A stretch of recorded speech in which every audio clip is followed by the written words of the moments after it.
setiamu di hidupku,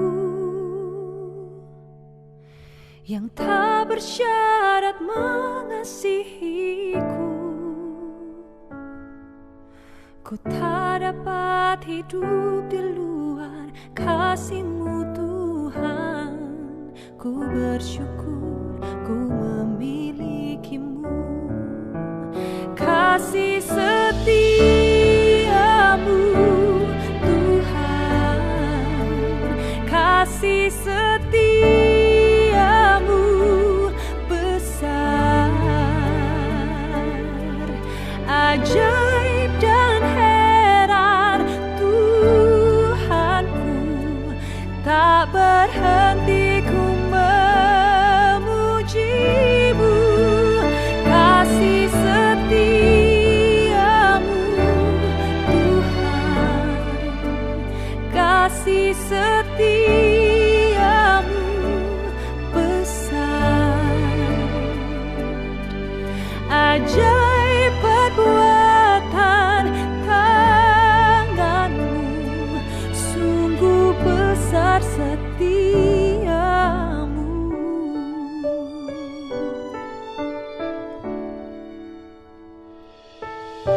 Tiada terukur setiamu, dalamnya tak dapat ku selami. Ku tak dapat hidup di luar kasih-Mu Tuhan. Ku bersyukur ku memilikimu. Kasih setiamu Tuhan, kasih setiamu besar, ajaib dan heran Tuhanku. Tak berhenti ku memuji-Mu. Kasih setiamu Tuhan, kasih setiamu besar, ajaib perbuatan tangan-Mu, sungguh besar setiamu.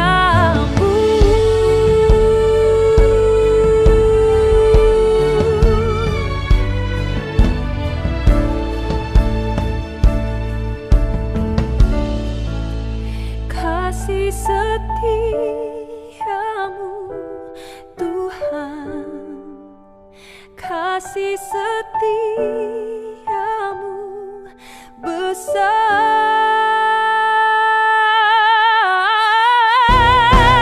kasih setiamu Tuhan, kasih setiamu besar,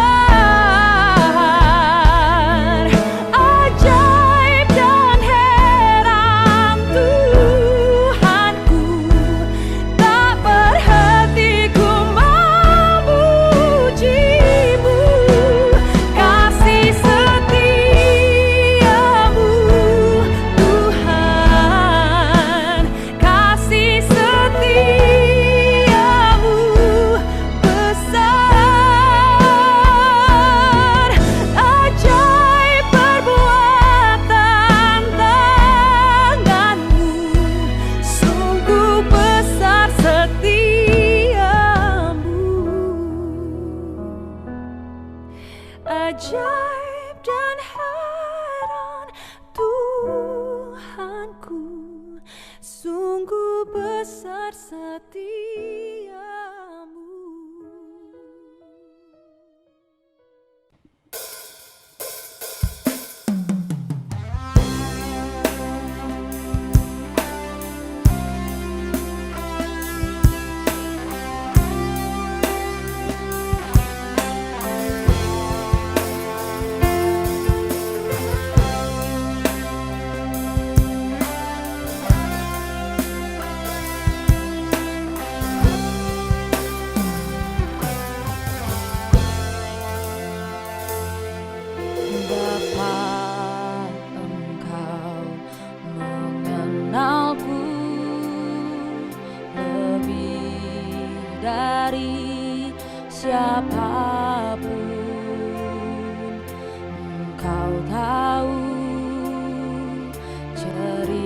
cintaku dan isi hatiku. Tak peduli masa lalu, Engkau tetap memiliku. Ubahkanku, sempurnakan jadi karya yang indah. Kini aku percaya tiada yang mustahil bagimu. Kuasamu kuatkanku, dasarku berharap.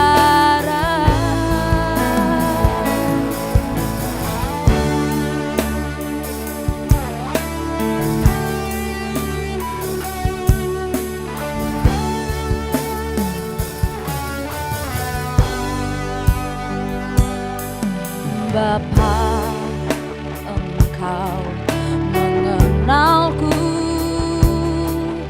lebih dari siapapun.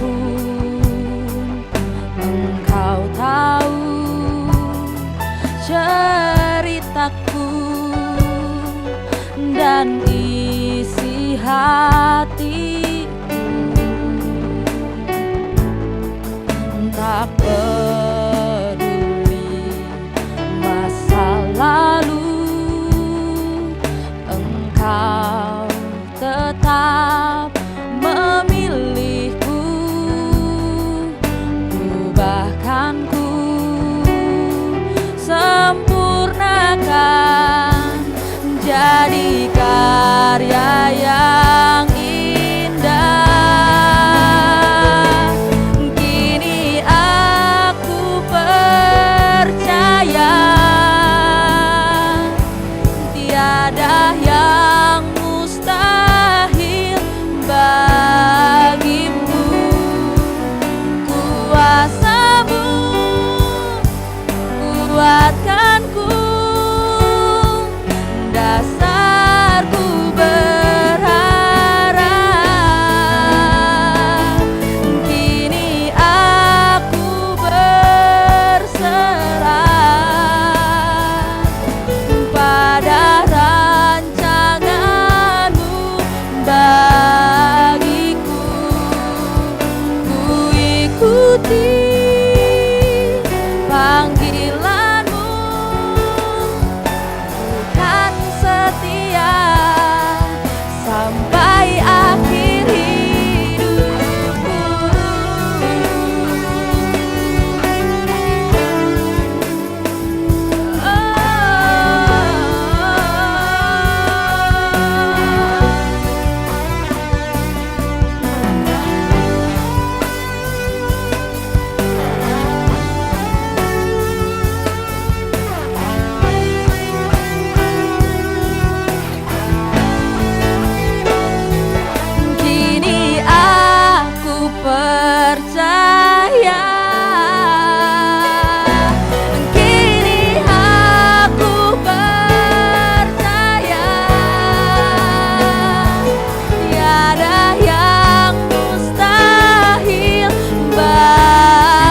Shalom Jemaat Gereja Kristen Jakarta.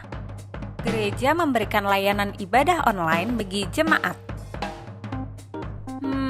Lalu apa saja ya yang harus dipersiapkan? Pilihlah jam ibadahmu dan ikuti tepat waktu. Jangan sampai terlambat ya. Berpakaian rapi dan sopan, seperti kondisi jemaat akan pergi ke gereja. Siapkan Alkitab dan alat tulismu ya. Duduklah dengan posisi yang baik agar tetap fokus. Hindari untuk berbaring ataupun sambil melakukan kegiatan lain di rumah. Berdoalah secara pribadi untuk mempersiapkan hati kita mengikuti ibadah ya. Berpartisipasilah aktif dalam beribadah, seperti ajakan untuk berdiri atau duduk, menyanyikan pujian, dan mendengarkan firman Tuhan dengan tetap fokus. Persembahan dapat jemaat berikan melalui transfer ke rekening gereja lokal masing-masing ya. Ikutilah ibadah online sampai selesai. Mohon bimbingan orang tua untuk dapat mengajak anak merenungkan firman melalui ibadah online sekolah minggu.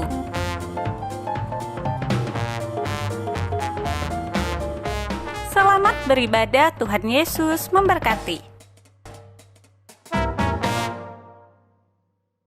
Shalom jemaat kekasih di dalam Tuhan, bertemu kembali pagi hari ini dalam ibadah kita. Kita percaya bahwa hanya karena kemurahan Tuhan saja kita boleh beribadah pada pagi hari ini. Kita akan lebih lagi masuk menikmati hadirat dan lawatan Tuhan. Saya mengajak kita semua bangkit berdiri, kita masuk di dalam saat teduh.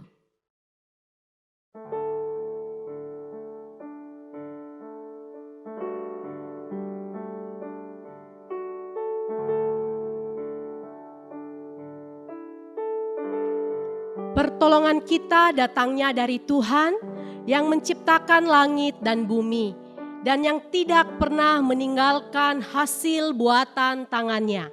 Turunlah atas kita sekalian kasih karunia dan damai sejahtera dari Allah Bapa, Putra dan Roh Kudus. Amin. Ayat firman Tuhan pada pagi hari ini terambil dari Mazmur 111 ayat 1-3. Mari kita membacanya bersama-sama. Haleluya, aku mau bersyukur kepada Tuhan dengan segenap hati dalam lingkungan orang-orang benar dan dalam jemaah. Besar perbuatan-perbuatan Tuhan, layak diselidiki oleh semua orang yang menyukainya. Agung dan bersemarak pekerjaannya, dan keadilannya tetap untuk selama-lamanya. Amin. Biarlah setiap kita yang membaca dan merenungkan firman Tuhan dapat menjadi pelaku-pelaku firman dimanapun kita berada. Saudara-saudara yang dikasihi Tuhan, walaupun saat ini kita masih beribadah di rumah masing-masing, biarlah kita datang ke hadirat-Nya, menaikkan puji-pujian dan pengagungan untuk Allah kita yang bertata di dalam surga. Kita katakan pujian ini, kita menyembah Allah kita yang hidup. Dengan sungguh dan percaya kita katakan pujian ini.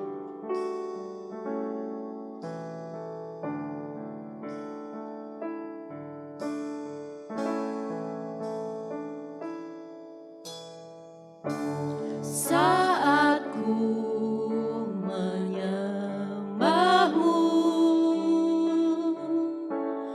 Roh-Mu bekerja. Saat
atas segala yang Tuhan beri.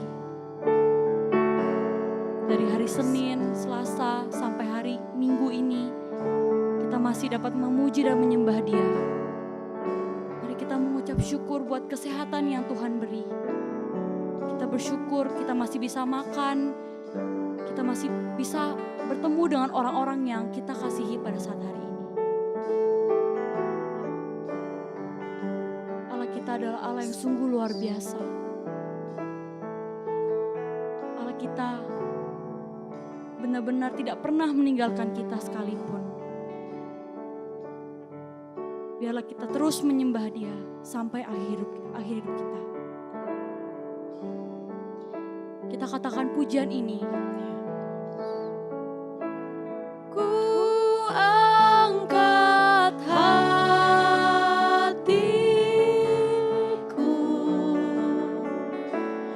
ku pandang kekudusan-Mu.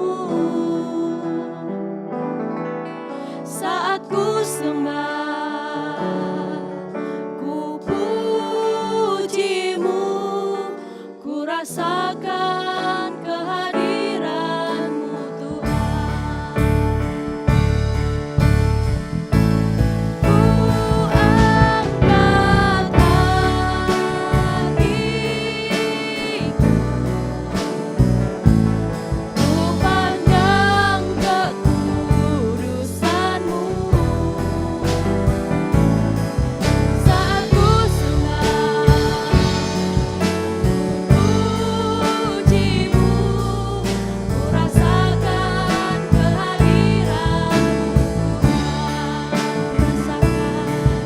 Ku rasakan kehadiran-Mu Tuhan. Ku rasakan kehadiran-Mu Tuhan.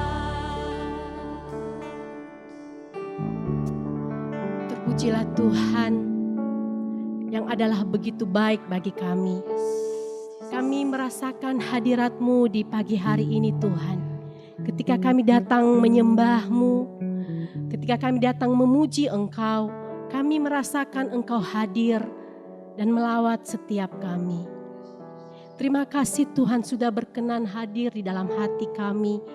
Terima kasih Tuhan sudah berkenan hadir dalam keluarga kami. Terima kasih buat persekutuan yang indah di hari ini Tuhan. Kami sangat menikmati bahwa Engkau begitu baik bagi kami. Biarlah penyembahan kami, biarlah pujian kami ini naik ke hadapan Tuhan dan menjadi puji-pujian yang indah, menjadi dupa yang harum di hadapan Tuhan. Teruslah berkarya dalam hidup kami Tuhan, karena kami percaya Tuhan tidak pernah meninggalkan kami. Setiap hari kami selalu bersama dengan Tuhan. Kami selalu menikmati hadirat Tuhan dalam hidup kami. Dalam setiap kegiatan kami, dalam setiap pekerjaan kami, apapun itu, kami yakin ada Tuhan bersama-sama dengan kami. Lawat setiap kami Tuhan pagi hari ini. Kami percaya di dalam ibadah ini kami menerima berkat yang luar biasa dari Tuhan. Kami menikmati sukacita yang besar dari Tuhan. Pimpin kami dari awal sampai berakhirnya ibadah ini. Nama Tuhan saja yang ditinggikan, dipermuliakan.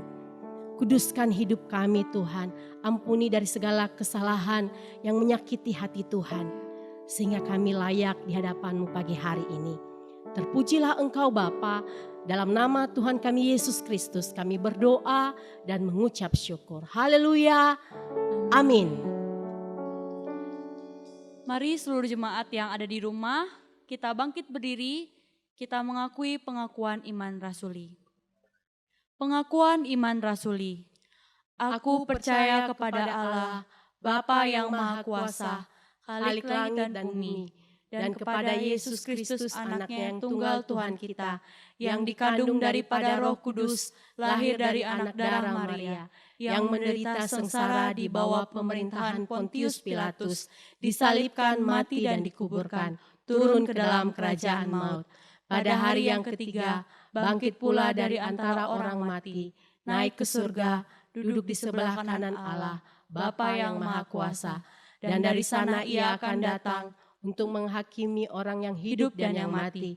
Aku percaya kepada Roh Kudus, gereja yang kudus dan am, persekutuan orang kudus, pengampunan dosa, kebangkitan tubuh kekal. Amin. Puji nama Tuhan. Kita adalah umat yang sudah ditebus oleh Tuhan, oleh darahnya yang kudus. Yang Amin. percaya katakan amin. Amin. Puji Tuhan, kita mau mengangkat pujian ini kepada Tuhan karena kita adalah bait kudus sebagai bukti karya Tuhan, sebagai bukti kebesaran Tuhan atas kehidupan kita.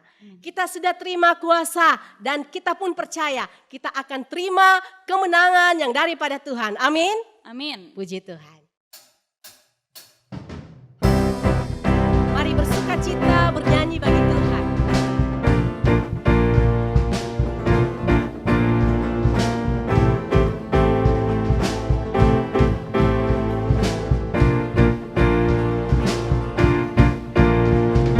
Kami yang telah ditebus dengan darah yang kudus, mengangkat pujian bagimu. Kami bait kudus-Mu Tuhan. Kami bait kudus-Mu sebagai bukti karya-Mu. Nyatakan Kau besar dan hidup. Berlari sampai tujuan. Berlari sampai tujuan, mendapatkan mahkota kekal. Kami terima kuasa-Mu Tuhan, kami terima kemenangan yang Engkau sediakan untuk kami bawa di setiap langkah. Dimanapun kami berdiri, kemanapun kami kan pergi, di situ pasti mujizat-Mu terjadi. Amin. Kami telah ditebus dengan darah yang kudus, mengangkat pujian bagi-Mu.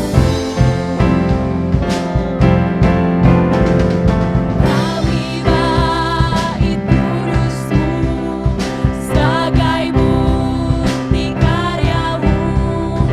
Nyatakan Kau besar dan hidup. Mari berlari sampai tujuan. Berlari sampai tujuan, mendapatkan mahkota kekal. Kami terima kuasa-Mu Tuhan, kami terima kemenangan yang Engkau sediakan untuk kami bawa di setiap langkah. Dimanapun kami berdiri, kemanapun kami kan pergi, di situ pasti mujizat-Mu terjadi. Kami terima kuasa-Mu Tuhan, kami terima kemenangan yang Engkau sediakan untuk kami bawa di setiap langkah. Dimanapun kami berdiri, kemanapun kami kan pergi, di situ pasti mujizat-Mu terjadi. Di situ pasti mujizat-Mu terjadi. Di situ pasti mujizat-Mu terjadi. Amin. Berikan tepuk tangan buat Tuhan Yesus yang sudah terima kemenangan. Katakan amin. Amin. Puji Tuhan. Kita akan mendengarkan firman Tuhan yang akan disampaikan oleh Bapak Pendeta Fauzi Duhula Hagu. Mari siapkan hati untuk menerima kebenaran firman Tuhan. Iman kita adalah melihat walaupun tidak terlihat. Pujian ini berkata, kita sadar bahwa semua yang kita miliki dalam hidup ini adalah dari Tuhan. Kita tidak bisa melihat rancangan Tuhan, tapi kita percaya bahwa semua adalah yang terbaik. Kita tidak bisa melihat rencana Tuhan, namun kita percaya bahwa Tuhan tuntun langkah kita. Mari naikkan pujian ini dengan sungguh-sungguh sebagai bukti iman kita kepada Tuhan. Meskipun kita tidak melihat, tapi kita percaya rancangan Tuhan adalah yang terbaik.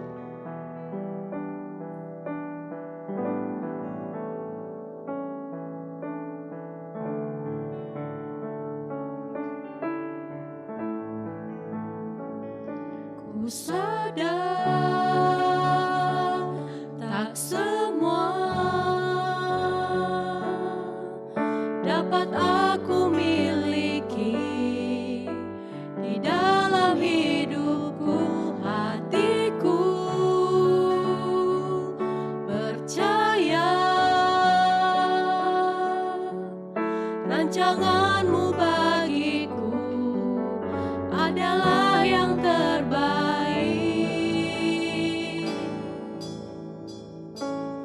Walau ku tak dapat melihat semua rencanamu Tuhan, namun hatiku tetap memandang padamu. Kau tuntun langkahku. Walau ku tak dapat berharap atas kenyataan hidupku, namun hatiku tetap memandang padamu.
dipersilahkan.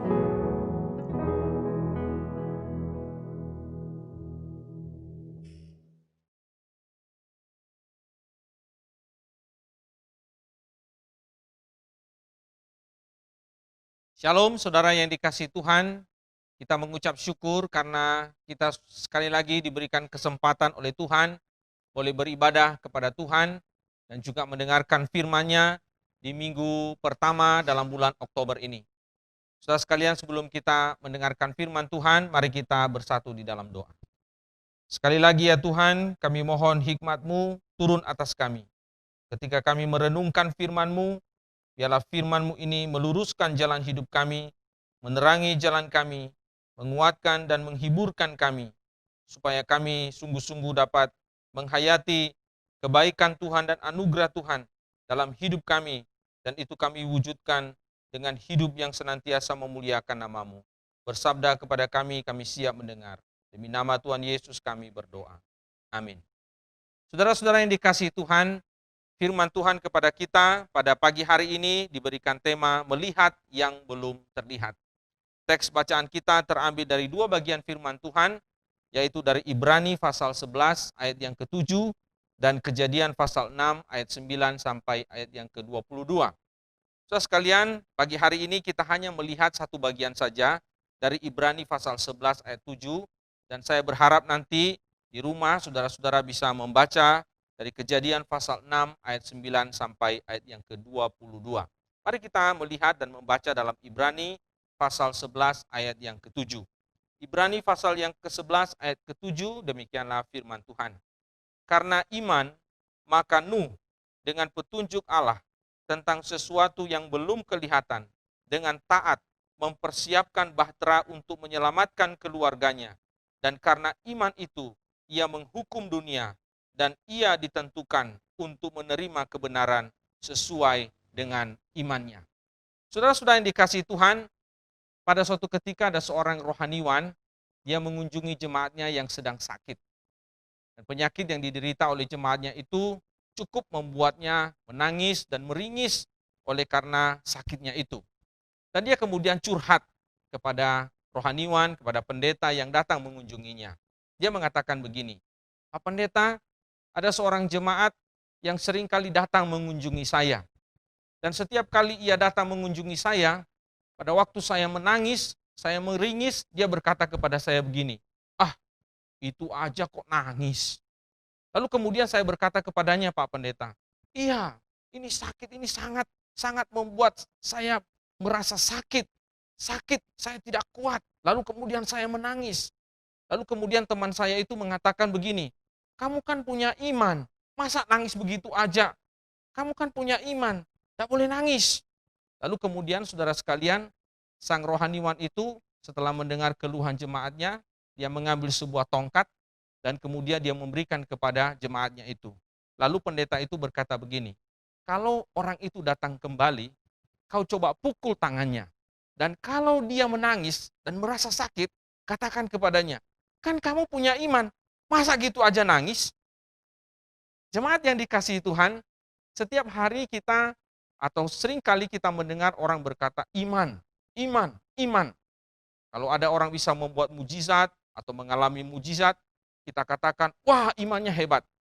Kalau ada orang yang kemudian pernah bertemu atau bersentuhan dengan orang yang berpenyakit corona misalnya, lalu kemudian dia tidak mengalami corona, dia tidak terinfeksi, lalu kita mengatakan, wah dia punya iman, imannya kuat. Saudara sekalian, sesungguhnya seperti apakah kehidupan yang beriman itu? Hari ini kita akan belajar ada beberapa kebenaran tentang iman. Yang pertama saudara, iman kepada Allah ditunjukkan itu dengan ketaatan. Nah, kalau kita belajar dari teks bacaan kita pada hari ini, terutama ketika kita belajar atau melihat kehidupan Nuh, maka kita melihat bahwa Nuh itu adalah keturunan Adam yang ke-9. Ia adalah anak dari seorang bernama Lameh. Dan Nuh itu saudara berasal dari garis keturunan Set. Kita tahu bahwa Adam itu punya 3 orang anak. Yang pertama namanya Kain, yang kedua namanya Habel, lalu kemudian dia punya anak lagi namanya Set. Nah saudara, kita tahu Kain membunuh Habel, berarti tinggal Kain dan kemudian Set. Nah, dari keturunan Set ini lahirlah Nuh. Nah, kalau kita membaca kitab ini, saudara, kitab Kejadian, maka jelas sekali setelah peristiwa air bah, kelihatan sekali dengan jelas bahwa karena Nuh itu berasal dari keturunan Set, maka garis atau keturunan dari Kain itu musnah karena air bah. Jadi hanya tinggal dari keturunan Set saja. Nah, saudara yang saya kasih dalam Tuhan, Nuh memiliki arti nama yang cukup banyak, saudara. Arti namanya cukup banyak, tetapi dalam bahasa Ibrani saya sebutkan satu saja arti namanya, yaitu istirahat. Nah, kisah Nuh sendiri, saudara, cukup panjang dicatat di dalam Alkitab. Ada 4 pasal, mulai dari pasal 6 sampai pasal 9. Dan di dalam kitab Ibrani ini kita melihat Nuh itu disebut sebagai orang yang beriman. Dan ia adalah tokoh yang ketiga yang disebutkan oleh penulis kitab Ibrani sebagai orang yang beriman kepada Allah. Nah, saudara, dalam ayat yang ke-7 mari kita perhatikan kembali. Di situ dikatakan dengan taat ia mempersiapkan bahtera untuk menyelamatkan keluarganya. Saudara sekalian, Nuh pekerjaannya adalah seorang petani. Ia memiliki kebun anggur. Namun kemudian firman Tuhan datang kepada Nuh untuk memerintahkan kepada Nuh supaya dia membuat sebuah bahtera atau sebuah perahu dari kayu gofir. Nah, Nuh sama sekali tentu saja belum pernah membuat sebuah kapal atau sebuah bahtera. Ia bukan seorang insinyur, ia juga bukan seorang pembuat atau bukan seorang tukang kapal. Bahkan, saudara, mungkin di zaman Nuh belum pernah ada orang membuat kapal pada waktu itu. Nah, saudara, bahtera itu bukan kapal yang kecil. Itu adalah sebuah kapal yang ukurannya sangat besar pada zaman itu. Di dalam Alkitab dikatakan panjangnya sekitar 300 hasta, atau kalau dimeterkan, saudara sekalian, sekarang kurang lebih 157 meter. Cukup panjang, saudara ya, cukup besar. Nah, saudara, bagaimana bisa membuat kapal sebesar ini? Nuh tidak punya pengalaman, Nuh tidak pernah melakukan membuat kapal sebesar itu, saudara. Tetapi yang mengherankan adalah bahwa Nuh itu ketika dia mendengarkan perintah daripada Tuhan, dikatakan dia mentaati perintah Tuhan. Dia taat pada perintah Tuhan. Dia melakukan apa yang Tuhan perintahkan. Di dalam Kejadian pasal 6 ayat yang ke-22, sekali lagi Kejadian pasal 6 ayat 22 dikatakan, lalu Nuh melakukan semuanya itu tepat seperti yang diperintahkan Allah kepadanya. Demikianlah dilakukannya.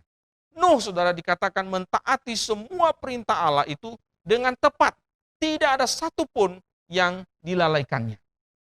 Saudara-saudara yang dikasihi Tuhan, Nuh mentaati Allah karena Nuh itu beriman kepada Allah. Jadi dasar daripada ketaatan Nuh itu untuk melakukan perintah Tuhan, mentaati perintah Tuhan dengan sangat teliti, dengan sangat jelas, itu karena dia memiliki iman kepada Allah. Allah mengatakan kepada Nuh bahwa air bah akan datang dan memenuhi bumi. Dan Nuh itu percaya kepada Allah. Sekalipun Nuh pada waktu itu belum melihat air bah itu, namun ia percaya. Ia dikatakan percaya kepada apa yang Tuhan firmankan. Nah, inilah yang disebut dengan iman. Iman itu adalah mempercayai sesuatu yang belum kelihatan. Nah, di dalam ayat yang ke-7, saudara, dikatakan jelas sekali, kalimat pertama di situ dikatakan, karena iman maka Nuh dengan petunjuk Allah tentang sesuatu yang belum kelihatan. Sesuatu yang belum kelihatan tetapi dipercayai oleh Nuh. Nah, inilah yang disebut dengan iman. Tetapi iman di sini tidak lengkap kalau hanya berbicara tentang sesuatu yang belum kelihatan. Di sini iman juga, saudara, berbicara tentang mempercayai apa yang Tuhan katakan. Mempercayai petunjuk yang Tuhan katakan. Nah, perhatikan sekali lagi ayat yang ke-7 itu dikatakan dengan petunjuk Allah. Artinya sesuai dengan apa yang difirmankan Allah. Jadi iman itu, saudara, adalah mempercayai apa yang Allah katakan atau Allah tetapkan melalui firman-Nya yang dikatakannya atau dituliskannya kepada umatnya. Nah, ini yang disebut dengan iman. Jadi kita melihat di sini, di dalam ayat yang ke-7 ini ada satu pernyataan di situ dikatakan sesuai dengan petunjuk Allah. Jadi apa yang disampaikan, apa yang ditunjukkan oleh Allah, itu yang ditaati oleh Nuh. Nah, saudara yang dikasih oleh Tuhan, orang yang beriman kepada Allah adalah orang yang seharusnya hidupnya itu taat kepada perintah Tuhan. Seharusnya hidupnya itu taat kepada firman Tuhan. Bohong kalau orang itu mengaku beriman, tetapi ia sendiri tidak mentaati Allah, mentaati firman-Nya di dalam hidupnya. Nah, pertanyaan saya adalah, sudahkah kita mentaati Tuhan, mentaati firman Tuhan di dalam hidup kita? Sudahkah kita melakukan apa yang firman Tuhan katakan, firman Tuhan perintahkan kepada hidup kita? Hal-hal apakah yang masih belum kita bisa lakukan atau belum kita taati di dalam firman-Nya dalam hidup kita sampai pada hari ini? Sudah berapa lama kita menjadi Kristen? Apakah masih banyak hal-hal yang belum kita patuhi, yang belum kita taati di dalam kehidupan kita sebagai orang yang beriman? Saudara sekalian, ada seorang novelis Rusia yang bernama Leo Tolstoy. Saudara sekalian, dia menceritakan tentang kisah seorang tukang sepatu yang bernama Martin. Nah, Martin ini, saudara sekalian, dikisahkan setelah istrinya dan anaknya meninggal. Tukang sepatu ini hidup dalam situasi yang sangat sedih sekali. Dia meratap, dia sedih, dia menangis dalam keputusasaan. Nah, suatu hari dia bercerita, dia curhat kepada seorang kawan lamanya, seorang Kristen yang saleh. Dia mengatakan begini, "Sekarang untuk apa saya hidup?" Kemudian kawannya itu menjawab, "Kamu hidup untuk Allah.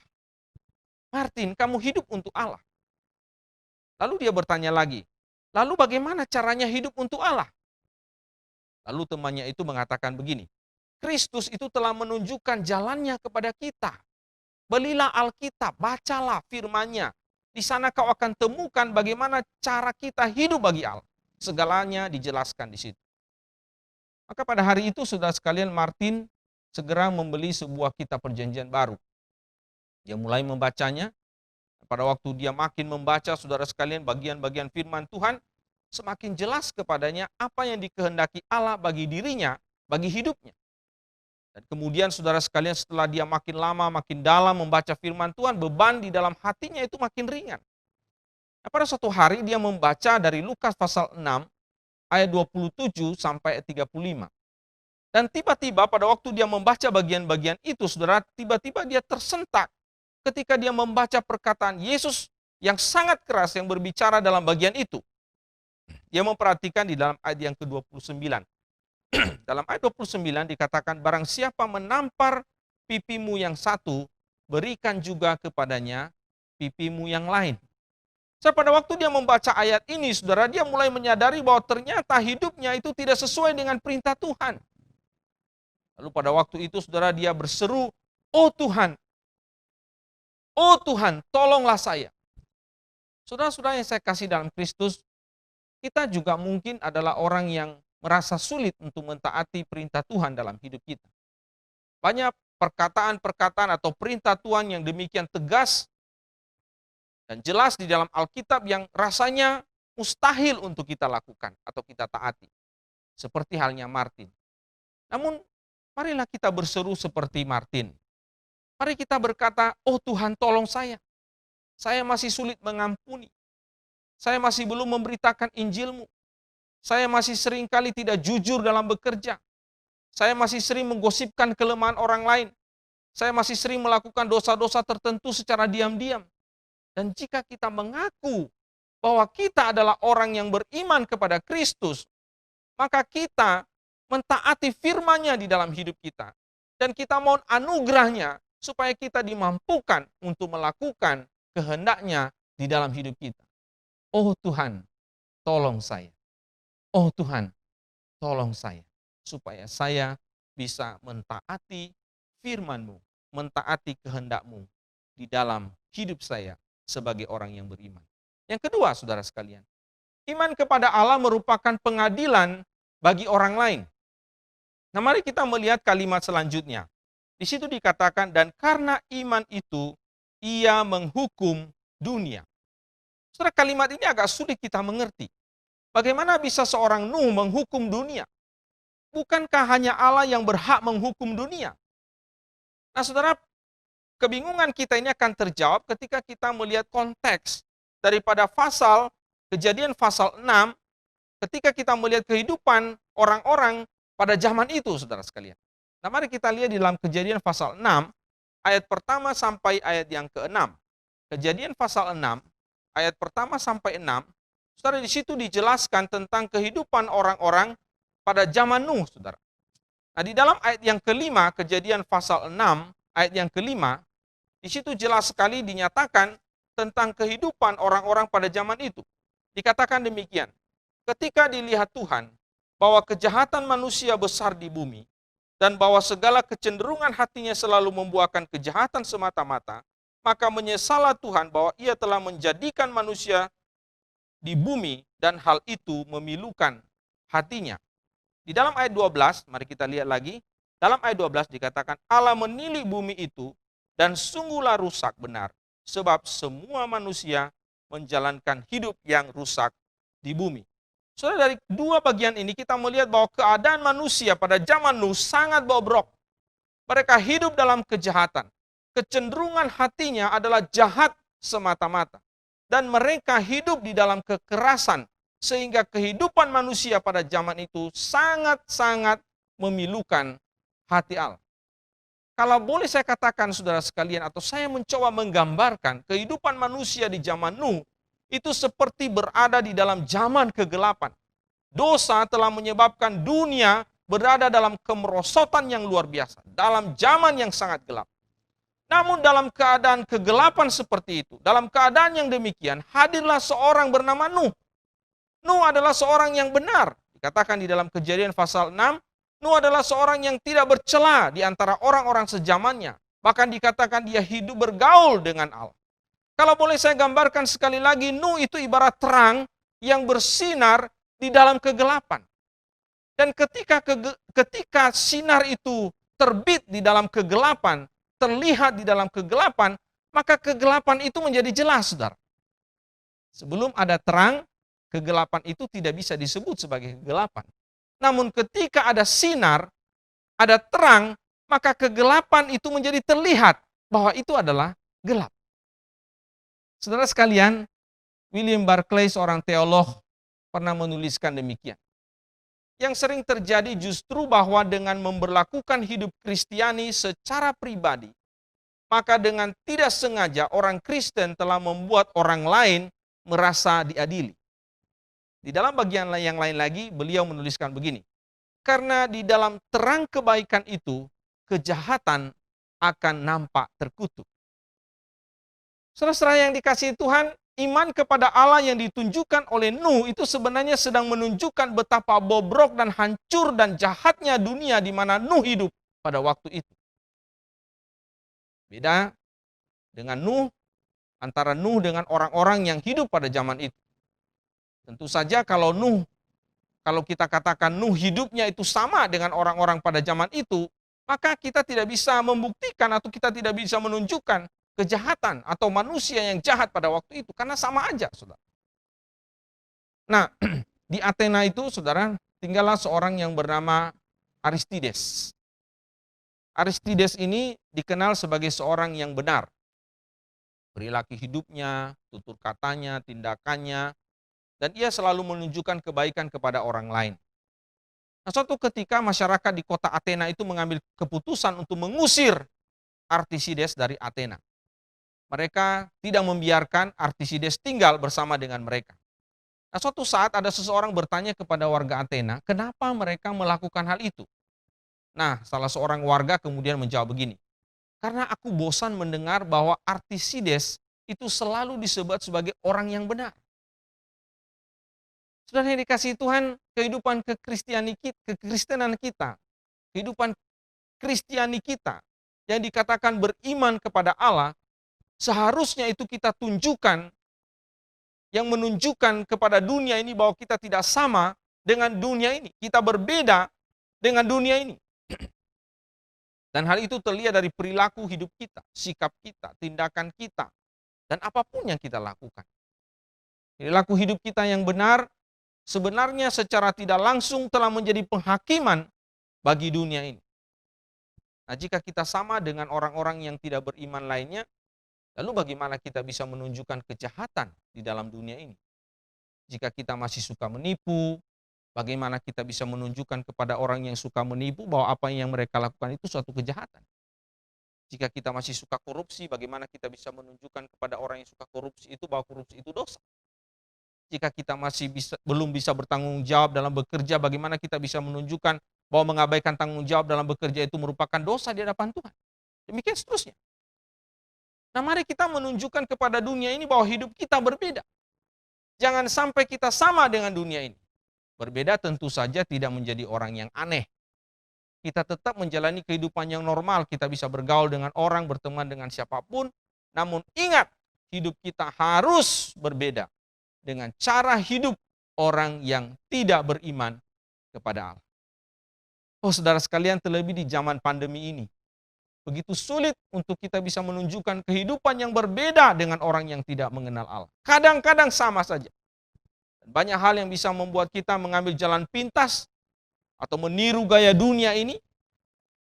Nah, kalau itu yang kita lakukan, bagaimana kita bisa menjadi terang bagi dunia ini jika perilaku dan gaya hidup kita sama saja dengan orang yang tidak beriman?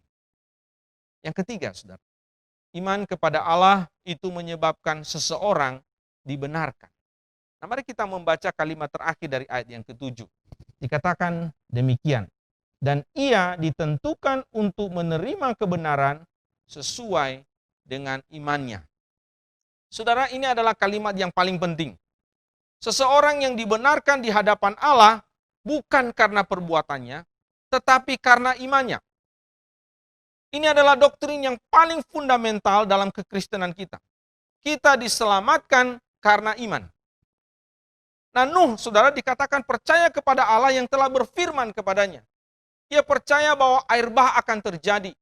Ia percaya bahwa ia dan keluarganya akan selamat di dalam bahtera. Dan kepercayaan inilah yang disebut dengan iman. Dan Nuh, saudara, tidak membutuhkan sebuah bukti dari apa yang Allah katakan kepadanya. Dia percaya bahwa air bah akan terjadi. Dia percaya bahwa di dalam bahtera keluarganya akan diselamatkan.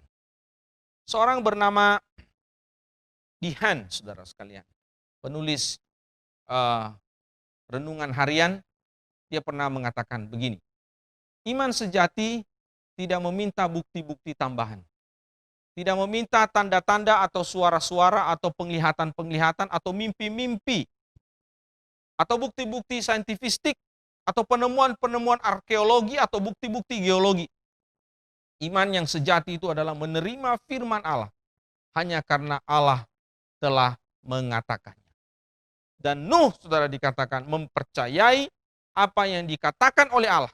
Dan itulah yang membuat Nuh dibenarkan di hadapan Allah. Bukan karena perbuatannya, tetapi karena dia percaya.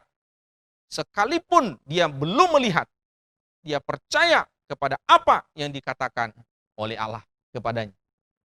Nah, saudara yang dikasihi Tuhan, bahtera itu adalah salah satu tipe dari Kristus, saudara.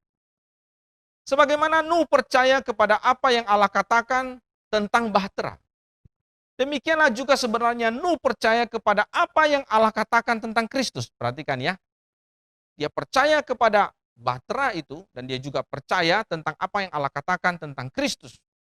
Nuh itu masuk ke dalam bahtera dan Nuh itu mempertaruhkan jiwanya dan hidupnya bahkan keluarganya di dalam bahtera karena dia percaya bahwa bahtera itu mampu menyelamatkannya. Demikian juga Nuh mempertaruhkan jiwanya dan hidupnya kepada Kristus. Dan ia percaya bahwa Kristus dapat menyelamatkannya.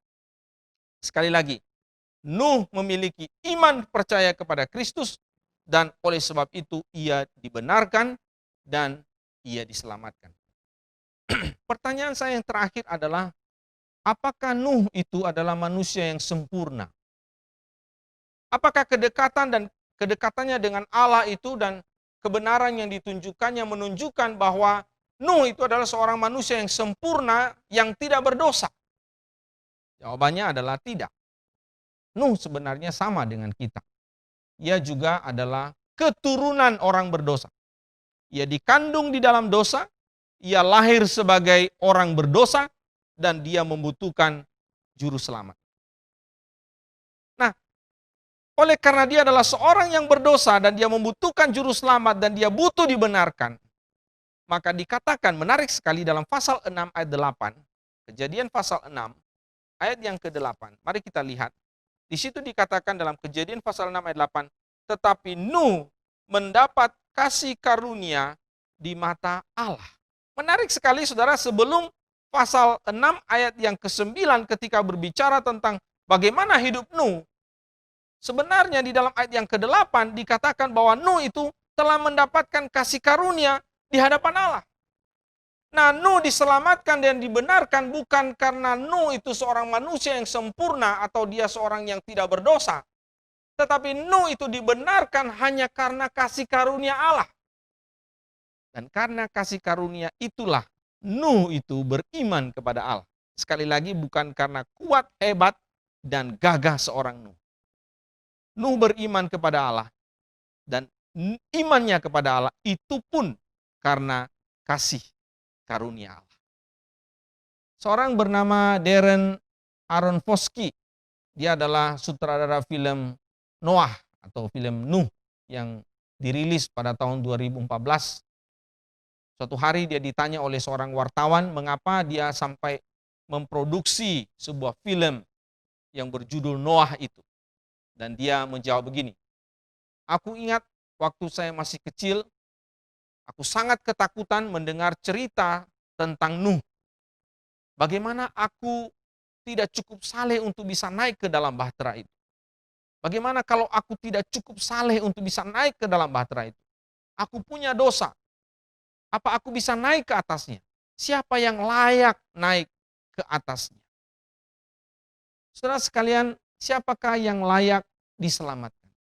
Siapakah yang layak untuk dibenarkan? Siapakah mereka yang layak di hadapan Allah? Saya katakan kepada saudara, hanya mereka yang mendapatkan kasih karunia Allah. Karena kasih karunia Allah, maka seseorang itu bisa beriman dan dia bisa percaya kepada Allah. Jika sebelumnya kecenderungan hatinya adalah jahat, tidak mau percaya, keras kepala, namun karena kasih karunia Allah, ia mengubah kecenderungan hati itu dan dia membuat orang itu kembali condong kepada Allah. Dan dia beriman kepada Allah, dia percaya kepada Allah.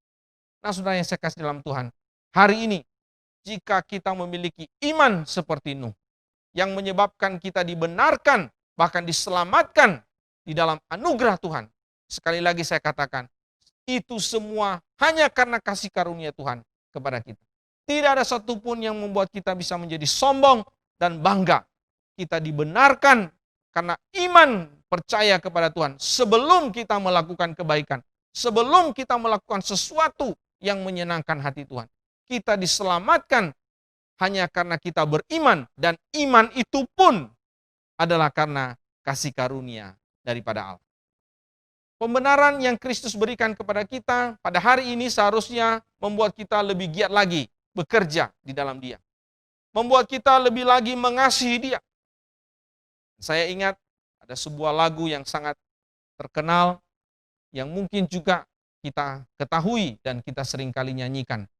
Sebuah lagu yang dikarang oleh seorang buta, namun memiliki iman percaya yang luar biasa kepada Tuhan. Namanya Fanny Crosby. Saya akan menyanyikan lagu ini, saudara bisa ikuti dari rumah. Lagu ini saya akan nyanyikan dari refrainnya. Seperti ini lagunya. Kami masyurkan, kami puji tentang Yesusku selamanya. Kami masyurkan, kami puji tentang Yesusku selamanya. Aku mau taat sepenuhnya, suka surgawi turun melimpah, malaikat datang bawa berita, kasih karunia dari Bapa. Kami masyurkan, kami puji. Fanny Crosby, seorang yang buta sejak kecilnya. namun ia telah mengalami kasih karunia Allah. Sehingga dia percaya, dia beriman kepada Allah, dan dia dibenarkan, dan dia diselamatkan. Sukacita besar memenuhi hidupnya, karena keselamatan yang dia terima itu adalah cuma-cuma. Dan itu membuat Fanny Crosby, meskipun dia buta, tetapi dia telah menjadi berkat bagi banyak orang.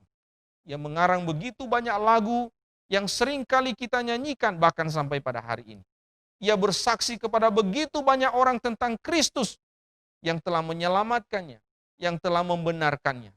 Di hadapan Kongres Amerika, bahkan di hadapan Presiden Amerika Serikat, dia pernah bersaksi, dia pernah menyatakan imannya kepada mereka. Fanny Crosby, seorang yang buta, tetapi dia telah memasyurkan Allah di dalam hidupnya. Mari saudara sekalian, kalau kita adalah orang-orang yang telah dibenarkan karena iman kita kepada Allah, seharusnya membawa kita untuk memasyurkan nama Tuhan di dalam hidup kita. Karena keselamatan yang kita terima itu adalah cuma-cuma. Dan itu juga kita harus bagikan, nyatakan, beritakan kepada orang lain. Hari ini, di minggu pertama ini, kita akan menerima cawan perjamuan Tuhan. Kita akan makan roti perjamuan dan minum dari cawan perjamuan itu.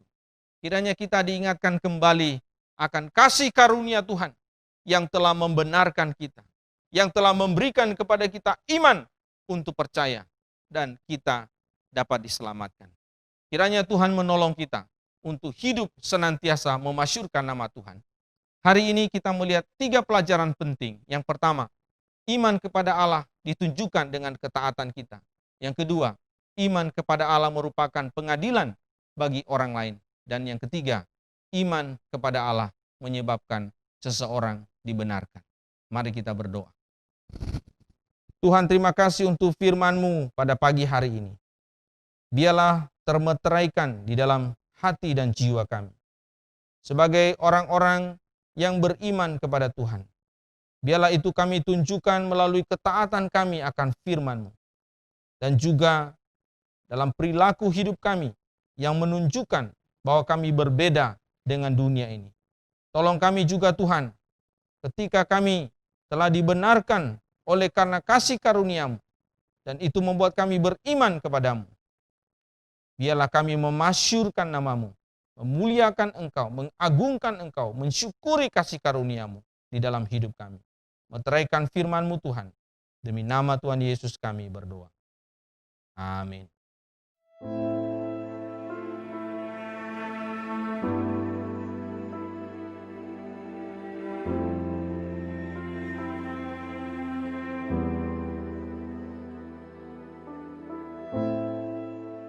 Semenjak pandemi COVID-19, banyak hal menjadi keprihatinan kita bersama, mulai dari kesehatan, pendidikan, perekonomian, pemerintah, sampai relasi.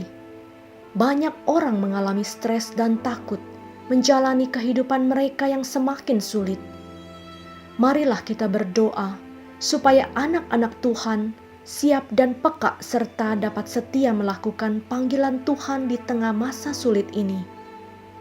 Kiranya Roh Kudus mengilhamkan orang-orang Kristen di semua lingkungan, komunitas dan kota untuk senantiasa berdoa, hidup memberi, mencintai, melayani, dan memberitakan Injil, agar nama Yesus Kristus dimuliakan di seluruh dunia.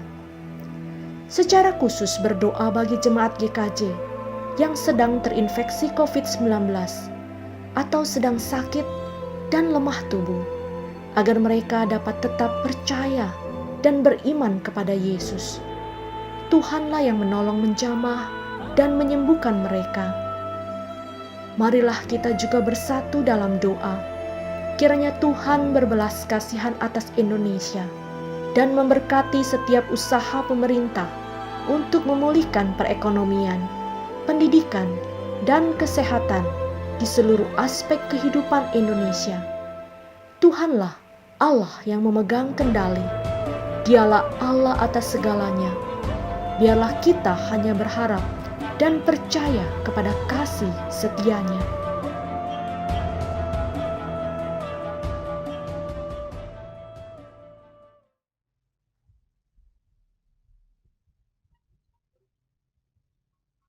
Terima kasih atas firman Tuhan yang diberikan oleh hambanya. Mari kita dengarkan warta gereja kita, warta Sinode GKJ. Yang pertama, kelas bimbingan pranikah Sinode GKJ periode ke-18 akan diadakan pada hari Selasa 6 Oktober 2020 jam 7 malam dengan tema Family Financial Planning. Pembicara oleh Paulus Sulastri. Kemudian, pertemuan kelas BPN akan dilangsungkan secara virtual melalui Zoom meeting. Syarat dan ketentuan bagi calon pasutri yang ingin melangsungkan pemberkatan nikah kudus di Gereja Kristen Jakarta dapat dilihat melalui akun Instagram Sinode GKJ. Kelas SMK 2 akan diadakan pada hari Kamis 8 Oktober 2020 jam 7 malam dengan tema Doa Puasa Bagaimana? Peserta Room 1 dilayani oleh Pendeta Bobby Mesah, peserta Room 2 dilayani oleh Pendeta Fritz Octavianus. Kiranya seluruh peserta SMK 2 dapat mempersiapkan diri dan tepat waktu.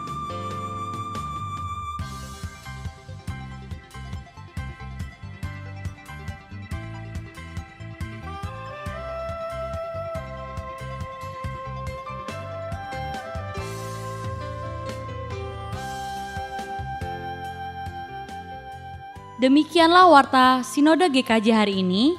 Terima kasih atas perhatian Bapak, Ibu, dan saudara-saudari. Tuhan Yesus memberkati. Mari kita memberikan persembahan yang terbaik untuk Tuhan. Kita katakan pujian ini kasih Allah yang tak berkesudahan.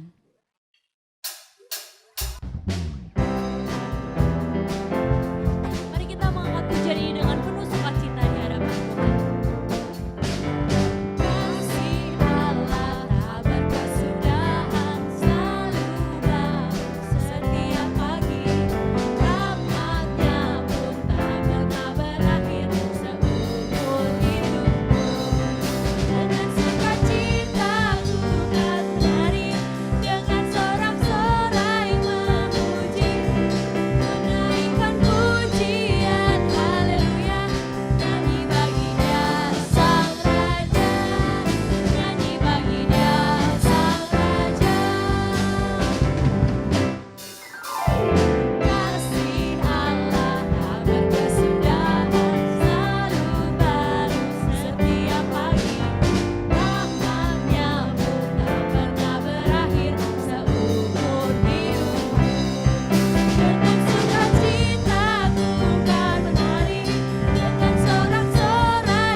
Mari kita berdoa. Ya Bapa dalam surga, terima kasih buat kesempatan hari ini kami masih bisa beribadah, bersekutu dengan Engkau ya Bapa. Dan kami juga telah memberikan persembahan, sebagian dari apa yang kami miliki Tuhan. Engkau berkati, biarlah apa yang kami berikan Tuhan bukan menjadi hal yang sia-sia, tapi untuk menyenangkan hati-Mu, terlebih untuk memperluas kerajaan-Mu di dunia ini. Terima kasih ya Bapa dalam surga. Hanya dalam nama-Mu kami sudah berdoa dan mengucap syukur. Amin.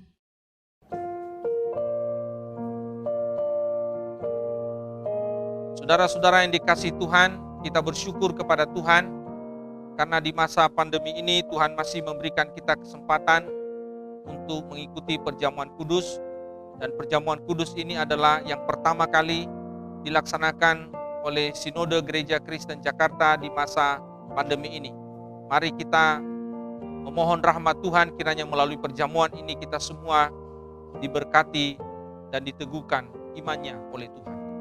Saudara, sebelum kita akan masuk dalam perjamuan, mari kita sekali lagi bersatu di dalam doa. Ya Tuhan yang penuh kasih dan rahmat, kami datang kepadamu pada saat pagi hari ini. Kami sadar bahwa kami tidak sempurna di dalam hidup kami. Banyak dosa, ada pelanggaran, ada ketidaktaatan yang kami lakukan dalam perjalanan hidup kami sebagai orang beriman. Ampuni dosa kami, kuduskan kami, sucikan kami, layakkan kami, tahirkan kami dari segala pelanggaran dan dosa kami, dan terimalah kami sebagai anak-anak-Mu yang telah Engkau tebus oleh darah-Mu, sehingga kami dilayakkan oleh kasih kemurahan-Mu menerima perjamuan kudus pada hari ini. Terima kasih Bapa di surga. Demi nama Tuhan kami Yesus Kristus kami berdoa. Amin. Saudara-saudara yang dikasihi Tuhan, perjamuan kudus memiliki 3 makna yang sangat penting bagi pemahaman kekristenan kita.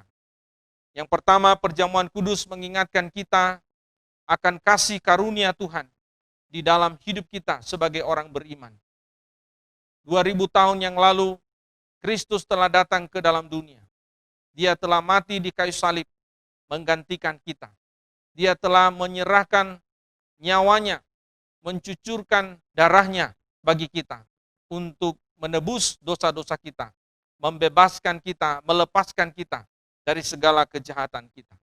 Hari ini ketika kita menerima roti dan anggur perjamuan ini, mengingatkan kita betapa besarnya kasih-Nya, betapa luar biasanya anugerah-Nya, kasih karunia-Nya bagi hidup kita. Mari ketika kita menerima roti dan anggur ini, kita sekali lagi mengingat akan anugerah-Nya. Yang kedua, perjamuan kudus mengingatkan kita bahwa sekali ketika kita telah percaya kepada Tuhan, maka hidup kita menyatu dengan Dia. Dia di dalam kita dan kita di dalam Dia.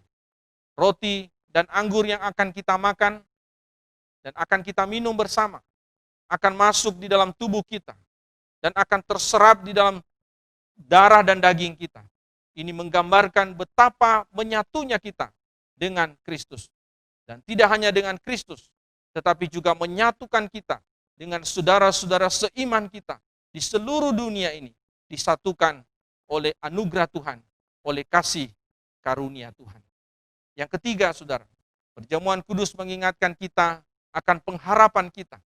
Sebagai orang yang beriman, kita memiliki pengharapan bahwa Kristus akan datang kembali. Dan ketika Dia datang kembali, kita akan berjumpa dengan Dia. Dia akan menghapus air mata kita. Dan Dia akan menjamu kita dalam sebuah perjamuan yang besar yang akan kita hadiri, yang kita akan nikmati bersama dengan Dia. Dan inilah pengharapan yang kuat bagi jiwa kita.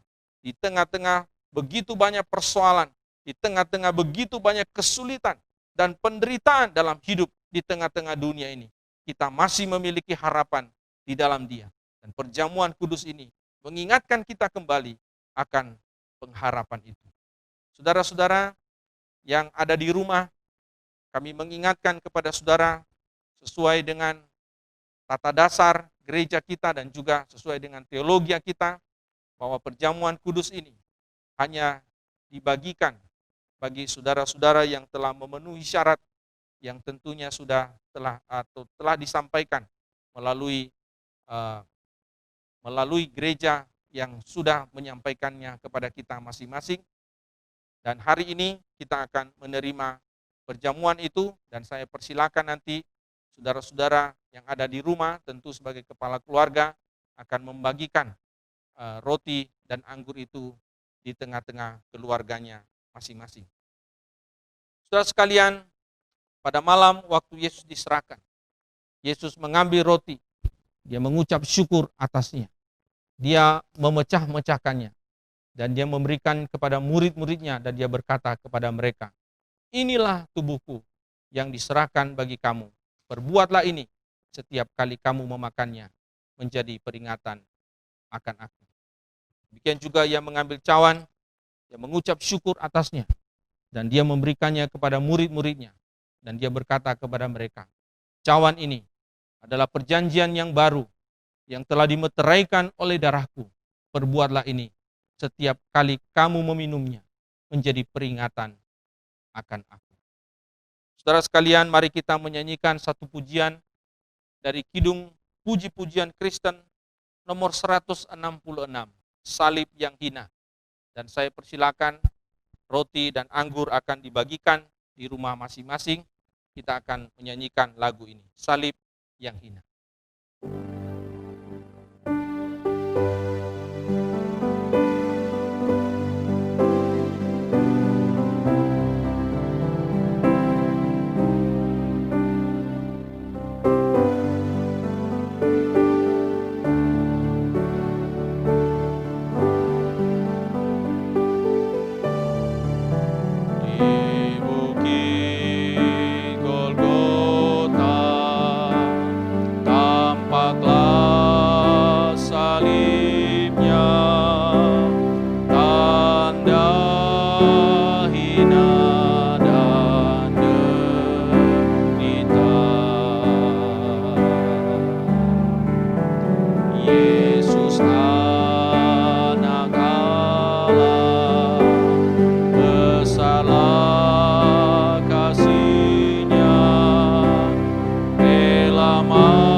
Roti di tangan kita, kita berdoa. Tuhan, kasihanilah kami di dalam anugerah dan kasih setiamu.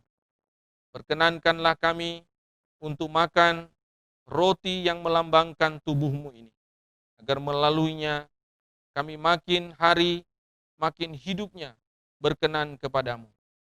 Mau berkorban bagi pekerjaanmu, mau berkorban bagi pekerjaanmu dan bagi sesama. Terima kasih Tuhan. Demi nama Tuhan Yesus kami berdoa. Amin. Mari kita memakannya.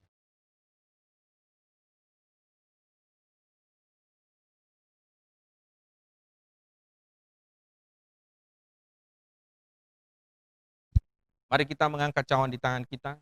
Kita berdoa. Tuhan Yesus, inilah cawan yang adalah lambang dari darah-Mu.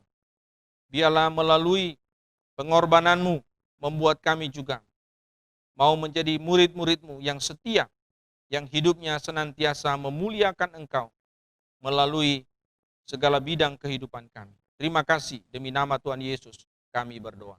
Amin. Mari kita meminum.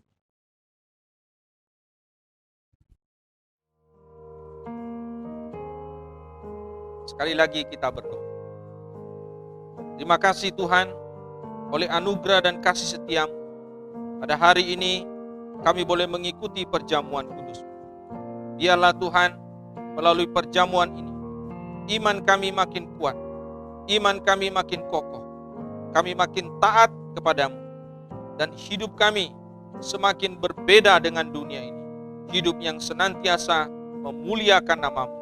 Kami makin rendah hati, dan semakin bersandar pada Tuhan, dan makin memasyurkan namamu.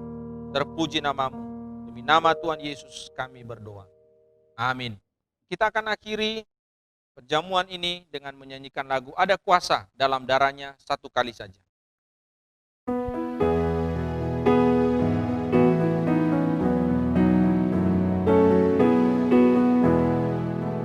Ada kuasa dalam darahnya, darah domba Allah.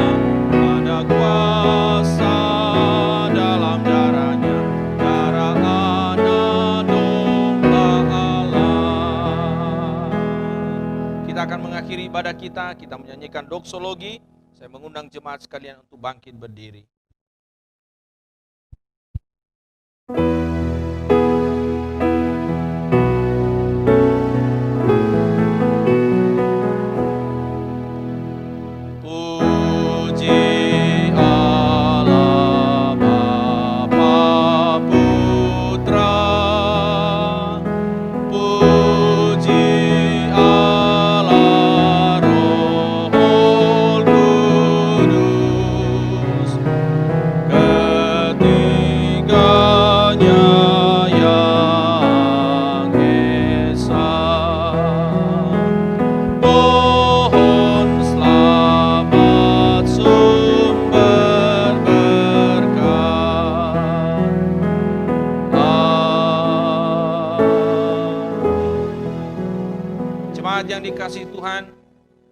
Jadilah duta-duta Kristus yang mewartakan kasih-Nya, anugerah-Nya bagi dunia ini.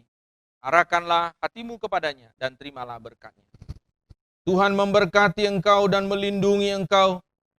Tuhan menyinari engkau dengan wajah-Nya dan memberi engkau kasih karunia-Nya. Tuhan menghadapkan wajah-Nya kepadamu dan memberi engkau damai sejahtera-Nya dari sekarang sampai selama-lamanya. Amin.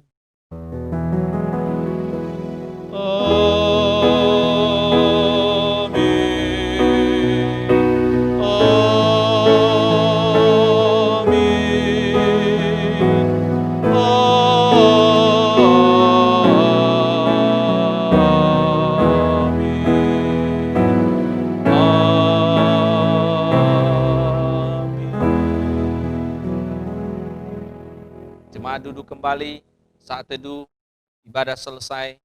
Tuhan Yesus memberkati kita semua.